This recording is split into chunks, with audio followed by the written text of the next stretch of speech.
आणि आता निकालापूर्वीच इंदापुरात देखील सुप्रिया सुळे यांच्या विजयाचं बॅनर झळकताना पाहायला मिळतंय। पुण्यानंतर एकीकडे पुण्यात मुरलीधर मोहोळांच्या विजयाचे बॅनर झळकले, दुसरीकडे आता सुप्रिया सुळेंच्या विजयाचे बॅनर झळकताना पाहायला मिळतात।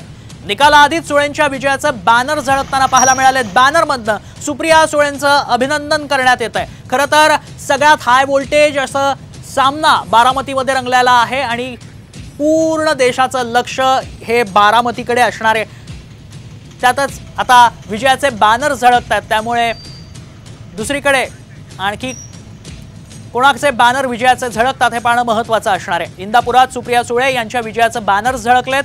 बारामती लोकसभा निवडणुकीत सुप्रिया सुळे विजयाचा चौकार मारणार की सुनेत्रा पवार हे 3 दिवसात स्पष्ट होईलच। काय निकाल लागतो याकडे लक्ष आहे, संपूर्ण तमाम देशाचं लक्ष या मतदारसंघाकडे आहे। इतका हाय व्होल्टेज ड्रामा या मतदारसंघात रंगलेला आहे आणि त्या दृष्टीने अतिशय महत्त्वाचा असा हा मतदारसंघ बारामती मतदारसंघ, जिथे पवार विरुद्ध पवार असा सामना रंगलेला पाहायला मिळाला आहे।